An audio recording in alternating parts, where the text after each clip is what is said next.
All right, as I said earlier, excuse me, there tends to be some gusts of wind every now and then, just your typical day. Typical day in the basin, damp and windy. I have demonstrated before several times some techniques on using a large knife for making your feather sticks. And this here is just a piece that I of that hard maple that I had chopped earlier. So as you can see, some good stuff here.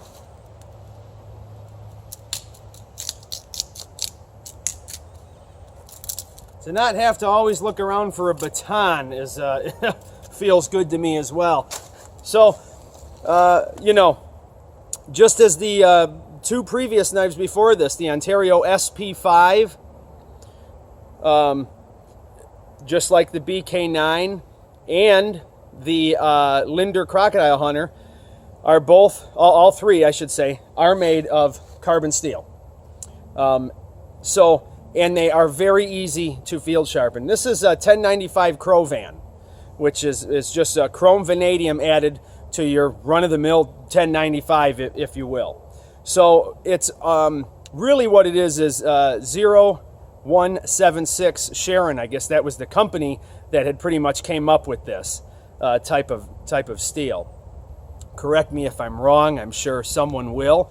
But from my understanding, that's its origins. And it's somewhere between 1095 and 01 steel. We have properties somewhere in there. So we have the ability to take a very nice edge and hold a nice edge, but we also have the ability to sharpen this knife on the proverbial river rock, right? We're not talking about some steel that, might not go dull on you for, 3 days, but is going to take longer or take certain type of media to affect a good edge in the field. So this here is one of the methods that, in many times, I do prefer, because a large knife can sometimes be a bit unwieldy.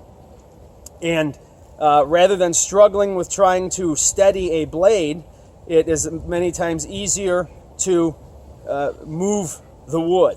Now, the one thing about the wide blade Bowie knife, like this Becker, is we do get a little bit more wobble in the blade from front to back, because it's wider.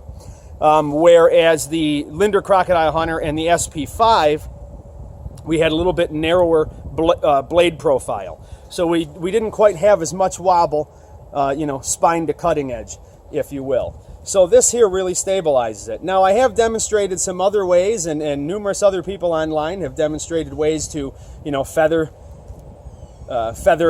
some wood for firecraft. So sometimes the wood, the situation that you're in, and the large knife you have may determine, what technique you use. This, as I said, especially with a knife with a wider blade like this, in my opinion, it's almost like a modern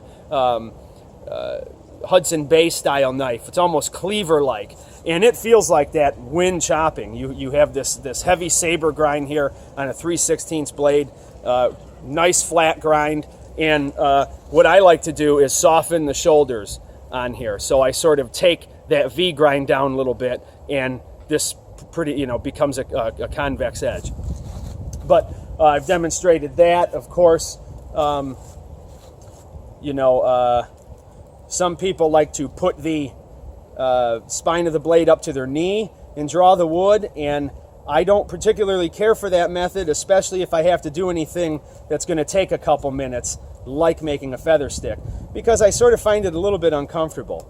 Furthermore, in the environment that I'm in, with the wetness, the dampness, and in a lot of the year, the snow, that sort of gets you, a wet bottom, basically, constantly sitting back on one of your heels, things like that. Now, if you can sit down on something and hold the knife on the edge of your knee, I've drawn beautiful feather sticks in that manner before, once again pulling the wood. you're going to find that pulling the wood that you're feathering is going to be a lot easier than, you know, actually trying to move the large knife. So this is one of those areas where I feel a lot of people might be a little turned off by the large knife and say, well, you know, it can't do some of the necessary firecraft or some of the smaller tasks. I urge you to sometimes leave that 4-inch fixed blade home, as I do most of the time if I have a large blade, and just bring a pocket knife. And you'll find that if you, you know, have the proper knife, like you know, what I've showed here, you'll find that you rarely even need to take that pocket knife out to affect some passable feathers. You know, no, these wouldn't go in the Smithsonian. No, I wouldn't put a video up and say, you know, check out my feather sticks. But not much more is required of a feather stick. And I do have the control. I can put wispy, tiny little ones, you know, or we can really, you know, begin to bite in and get some thicker ones too. So you do have some control over that. And in many instances, that's what I do like, and which is recommended, is to have a nice mix of some thicker ribbons and some thinner ones. And as always, it should catch the stick on fire that it's attached to. So you basically are going from, you know, a very light kindling to a heavier kindling. You'll find that if your stick is too large and you don't put enough feathers on it for it to catch, that the large stick may sap the heat, where a feather stick made in the manner that I'm making it here will, you know, tend to hold a good ember for quite a while and catch that stick on. Help you affect fire a little bit easier.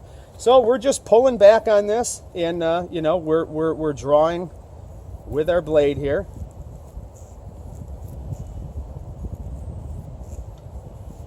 Very, very nice method, and very, very nice method for any type of you know, maybe quick carving that you might have to do. If I wanted to make a notch here, I'll just demonstrate real quickly.